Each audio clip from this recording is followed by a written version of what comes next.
Okay, another 3 5 marks problems. Problem number 8, 14 and 15.1. So first of all আমরা এই টেটটা দেখব। কি বলেছে এই টেটটা?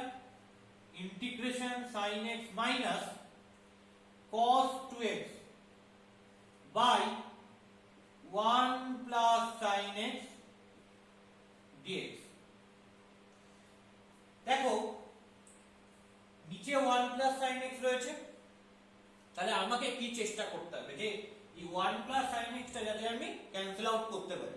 কার সাথে ক্যান্সেল আউট করতে পারি? নিউমারেটরের সাথে ক্যান্সেল আউট করতে পারি। তো সেটা কিভাবে করা সম্ভব? উপরে নিউমারেটরে কি রয়েছে? sin x minus cos 2x রয়েছে। নিচে তো পুরোটাই সাইন দেওয়ার কনস্ট্যান্ট টার্ম, তাহলে আমাকে চেষ্টা করতে হবে উপরে মানে নিউমারেটরে সেটাকেও যেন সাইন দিয়ে লিখতে পারি।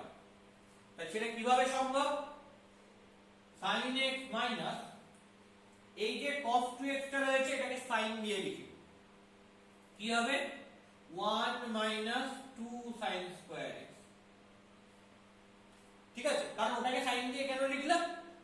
যাতে আমি নিচের পার্টটাও সাইন দিয়ে রয়েছে, উপরের পার্টটাও যদি সাইন দিয়ে থাকে তবে আমি ক্যান্সেল আউট করতে পারবো উপরের পার্টটার সঙ্গে নিচের পার্টটা। ক্লিয়ার?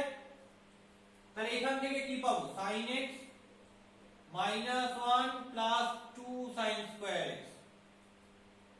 তাহলে কি এলো? 2 sin square x plus sin x minus 1। Factorise করে দিই। ফ্যাক্টরাইজ করলে কি হবে? 2 sin square x plus 2 minus 1 into sin x minus 1। Ultimately 2 sin square x plus 2 sin x minus sin x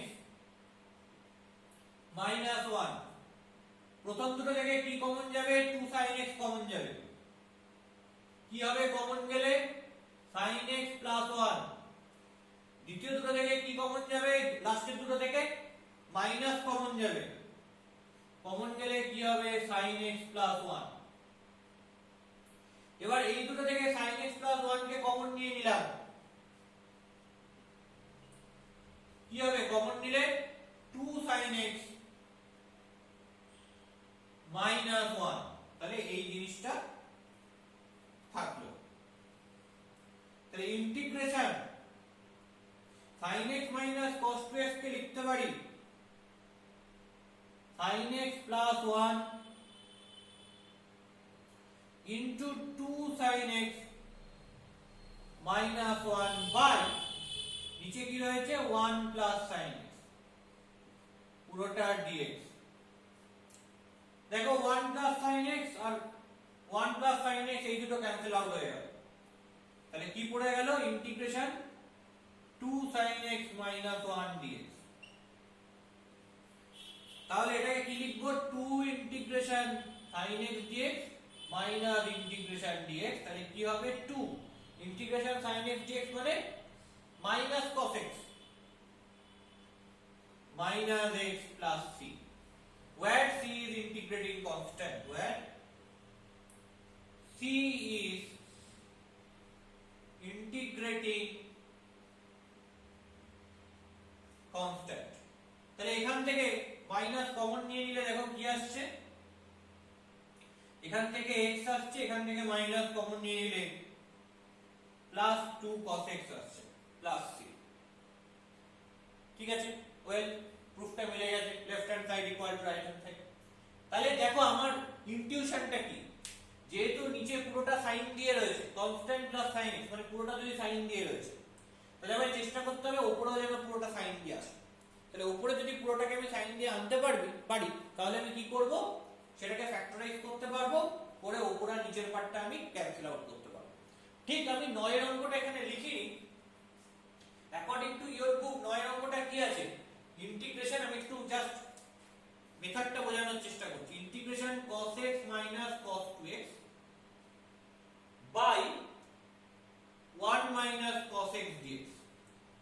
খেয়াল করে দেখো cos x তো রয়েছে, cos 2x এর অনেক ফর্মুলা, কোনটা ইউজ করব জানি না, কিন্তু নিচেরটা দেখো পুরো cos দিয়ে রয়েছে, তার মানে উপরেরটাকেও পুরো cos দিয়ে লিখতে হবে। তাহলে cos x minus cos 2x এর যে cos দিয়ে ফর্মুলা সেটা ইউজ করব 2 cos স্কয়ার x মাইনাস 1।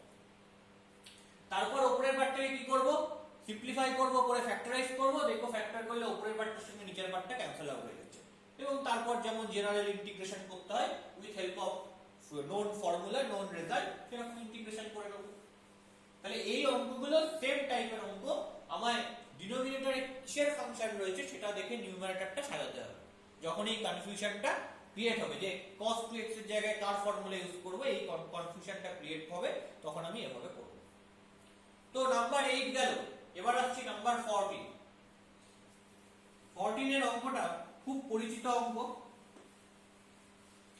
কেন খুব পরিচিত? কারণ এই যে ফর্মুলাটা, সেই ফর্মুলাটা আমাদের known 2 sin mx sin nx এর ফর্মুলা।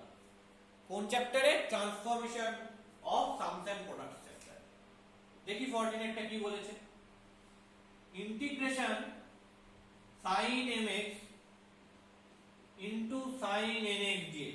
এখানে পরিষ্কার বলে দিয়েছে যে m square not equal to n square, মানে m not equal to n as well as m not equal to minus n। তাহলে এখান থেকে আমি কি বলতে পারি, m যেমন n এর সাথে ইকুয়াল নয় তেমনি m টা মাইনাস n এর সাথেও ইকুয়াল নয়। কেন এটা বলেছে বলো তো? তার কারণ এটা থেকে আমি লিখতে পারি m minus n টা not equal to 0, দেখো এটা 1 by m minus n আছে, যাতে এটা ডিফাইন্ড হয় তাই জন্য বলেছে। আবার এখান থেকে আমি লিখতে পারি কি m plus n টা যেটা সেটাও not equal to 0, যাতে 1 by m plus n টা ডিফাইন্ড হয় তাই জন্য এই কথাটা বলেছে। পরিষ্কার?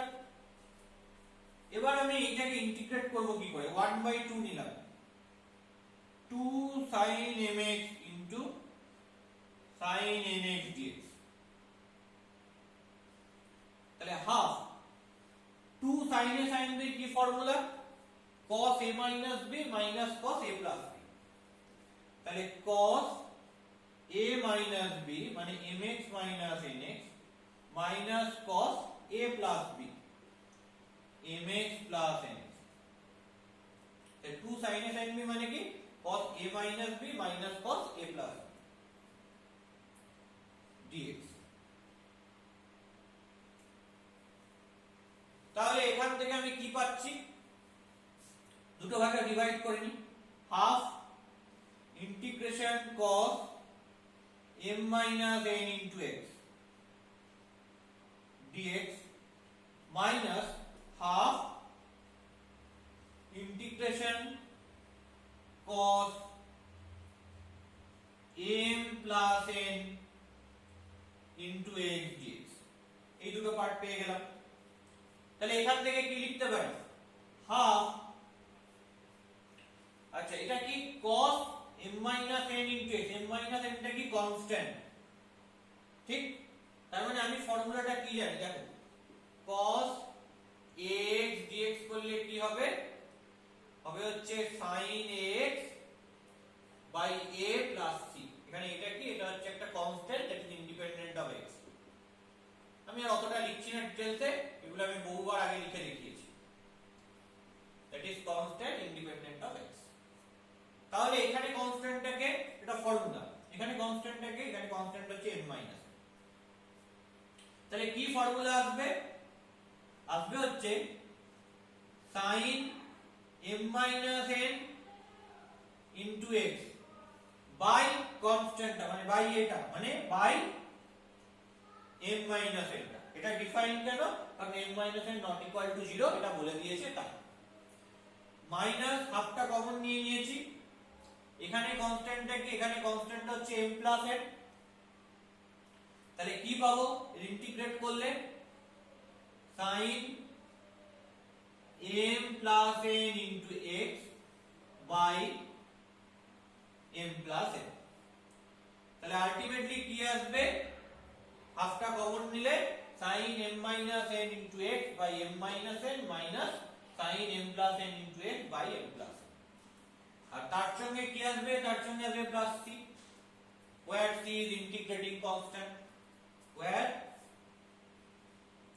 c is integrating constant. Clear? তাহলে দেখো রাইট হ্যান্ড সাইডটা প্রুফ হয়ে গেছে, এটাই প্রুফ করতে বলেছিল। তাহলে আমরা এই নাম্বার 14 করে ফেলেছি। এবার আমরা আসি নাম্বার 15.1। দেখি 15.1 এর প্রবলেমটা কি বলেছে। এগুলো সব জেনারেল প্রবলেম, একদম ইনিশিয়াল চ্যাপ্টারে ছোট ছোট প্রবলেম করেই আমরা এগোচ্ছি। এবার আসছি প্রবলেম 15.1 এ। কি বলেছে? Find a function.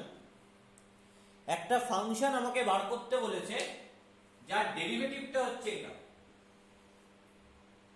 ঠিক আছে, এমন একটা ফাংশন বার করব যাকে ডিফারেন্সিয়েট করলে এটা পাওয়া যাবে। তাহলে ওই ফাংশনটা কি করে পাওয়া যাবে? এটা ইন্টিগ্রেট করলে পাওয়া যাবে। তাহলে so required function equal to কি হবে? দেখো একটা ফাংশন বার করতে বলেছে যার ডেরিভেটিভটা এটা, ডেরিভেটিভ করার পর ওটা পাচ্ছি। তাহলে ওই ফাংশনটা যার ডেরিভেটিভ করার পর এটা পাচ্ছি, সেটা কি করে পাবো? সেটা মানে হচ্ছে এই যে ফাংশনটা দেওয়া হয়েছে ইন্টিগ্রেট করতে হবে। ধরো কোনো একটা ফাংশন f(x), এর যদি ডেরিভেটিভ করি,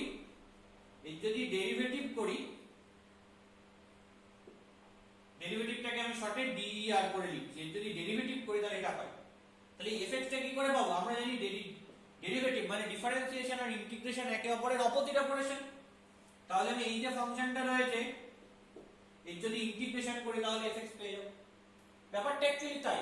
so required function equal to integration x to the power 4 minus 1 by x into x minus 1 dx। তাহলে রিকোয়ার্ড ফাংশনটা কি হবে? So required function equal to integration x to the power 4 minus 1 by x into x minus 1 dx। ওকে, তাহলে দেখি x to the power 4 minus 1 যেটা নিউমারেটরে রয়েছে এটাকে কিভাবে ভাঙা যায়। তাহলে x to the power 4 minus 1 কে লেখা যায় x স্কয়ার এর হোল স্কয়ার মাইনাস 1 স্কয়ার। তাহলে এটাকে লেখা যায় কি x square plus 1 into x square minus 1। আবার x স্কয়ার প্লাস 1 যেমন ছিল রেখে দিলাম, x স্কয়ার মাইনাস 1 কে লিখছি x এর হোল স্কয়ার মাইনাস 1 স্কয়ার। তাহলে কি আসছে? x স্কয়ার প্লাস 1 ইনটু এটাকে ফ্যাক্টর করলে আসবে x plus 1 into x minus 1। এই তিনটে জিনিস। তাহলে আলটিমেটলি কি হচ্ছে? x to the power 4 minus 1 মানে এই তিনটে factor x square plus 1 into x plus 1 into x minus 1 by x into x minus 1 হবে এটা dx। দেখো উপর থেকে আর নিচ থেকে x মাইনাস 1 টা ক্যান্সেল আউট হয়ে গেল। তাহলে কি পড়ে থাকলো দেখে নি, প্রোডাক্ট করে দিই। x স্কয়ার ইনটু x কি হবে করলে x cube, x square plus 1 x square into 1 plus x square plus 1 into x মানে x প্লাস 1 ইনটু 1 মানে 1 বাই x dx। ওকে, এবার আমাকে কি করতে হবে? ইন্ডিভিজুয়ালি ডিভাইড করতে হবে। ইন্ডিভিজুয়ালি ডিভাইড করলে কি পাবো? Integration x cube by x dx plus integration x square by x dx plus integration x by x dx plus integration 1 by x dx। তাহলে ইন্টিগ্রেশন করলে কি হবে দেখিনি এখানে, এটা কাটাকুটি করলে হবে হচ্ছে ইন্টিগ্রেশন x স্কয়ার dx কি হবে করলে x কিউব বাই 3 প্লাস এটা কাটাকুটি করলে কি হবে x, ইন্টিগ্রেশন x dx করলে কি হবে x square by 2 plus x x কেটে দিলাম, ইন্টিগ্রেশন dx করলে হবে x plus integration dx by x করলে কি হবে, কি ফর্মুলা log mod x, আর তার সাথে কি হবে একটা c। এখানে এই c টা কি? c টা হচ্ছে integrating constant where c is integrating constant। তাহলে এইটাই হবে আমার রিকোয়ার্ড ফাংশন, যে x cube by 3 plus x square by 2 plus x plus log of mod x plus c। এখানে কিন্তু log of mod x টা দিতে হবে, কারণ ইন্টিগ্রেশন dx বাই x এর ফর্মুলাই ছিল হচ্ছে log of mod x plus constant. তো সব কনস্ট্যান্ট গুলো অ্যাডজাস্ট করে আমি একটা জায়গায় লিখে দিয়েছি। তো এটাই হচ্ছে আমার রিকোয়ার্ড ফাংশন, যে ফাংশনটার কিনা ডেরিভেটিভ করলে এইটা পাওয়া যায়। তাহলে এটা ইন্টিগ্রেট করলে আমি ফাংশনটা পেয়ে যাব, কারণ ডিফারেন্সিয়েশন মানে ডেরিভেটিভ আর ইন্টিগ্রেশন মানে ইন্টিগ্রাল, এরা একে অপরের অপোজিট অপারেশন।